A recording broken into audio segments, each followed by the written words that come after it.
আসসালামু আলাইকুম। Welcome back ক্লাউডওয়াচ YouTube চ্যানেলে আপনাদের সবাইকে। আজকে মডিউল 4 এর যে হ্যান্ডস-অনটা করব সেটা হচ্ছে যে how to configure Amazon S3 life cycle rules. So আমাদের যে বাকেট রয়েছে সেই S3 বাকেটে কিভাবে হচ্ছে যে লাইফ সাইকেল রুলসটা ক্রিয়েট করতে হয় বা কনফিগার করতে হয় সেটা আমরা হচ্ছে যে এই হ্যান্ডস-অনে দেখব। সো চলুন চলে যাই আমাদের AWS কনসোলে।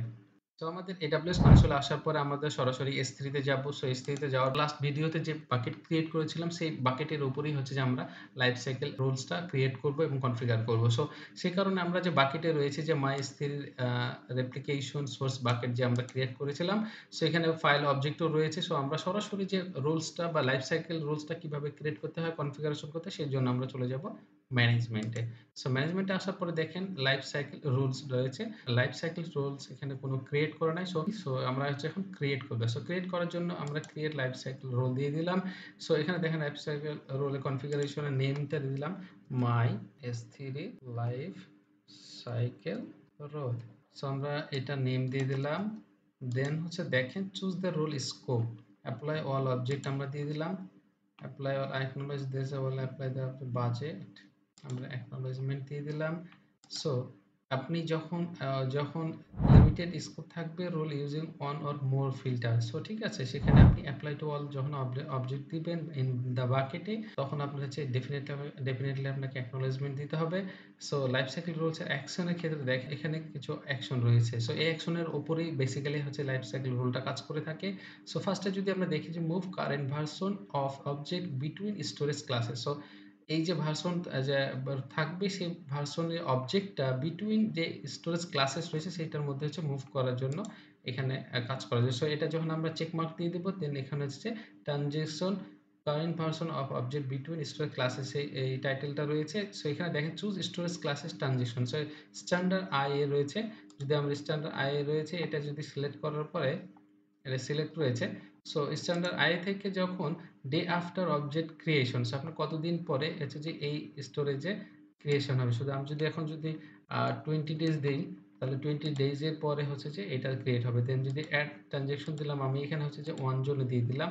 এটা ধরেন আপনার 40 ডেজ পর আপনার ক্রিয়েট হবে। সো এভাবে ডেজ আফটার পরে ক্রিয়েশন হবে এবং ট্রানজাকশন ভার্সনটা ক্রিয়েট হবে। সো এভাবে হচ্ছে যে দেখেন অপশনগুলো দেখাচ্ছে।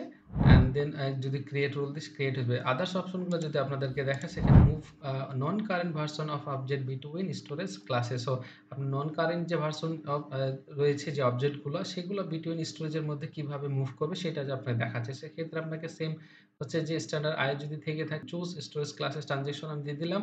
দেন day after object become a non current. So কতদিন পরে ডেজ অবজেক্টগুলো কিভাবে নন কারেন্ট হবে। সো যদি দেখেন 20 ডেজ যদি দেওয়া হয় সেক্ষেত্রে 20 ডেজ এর পরে অবজেক্টগুলো নন কারেন্টে চলে আসবে। এন্ড দেন হচ্ছে number of newer version to retain optional, যেখানে অপশনাল হিসেবে রয়েছে আপনি অপশনে দিতেও পারেন নাও দিতে পারেন। সো এইভাবে সেম হচ্ছে যে আমাদের দেখেন এখানে অঞ্জন আয় রয়েছে এবং হচ্ছে এখানে যদি আমি 30 ডেজ দিই সো ঠিক এইরকম সেম এতদিন পরে নন কারেন্ট হয়ে যাবে অ্যান্ড নন কারেন্ট হওয়ার পরে হচ্ছে স্টোরেজের মধ্যে চেঞ্জ হবে। সো এরপরে যদি আমি expire current version of object দিই সেম হচ্ছে যে ডেজ আফটার অবজেক্ট ক্রিয়েশনের ক্ষেত্রে এখানে ডেজ হিসেবে আপনি 30 ডেজ দিতে পারেন। দেন হচ্ছে যে এইটার উপর ডিপেন্ড করে ক্রিয়েট হবে।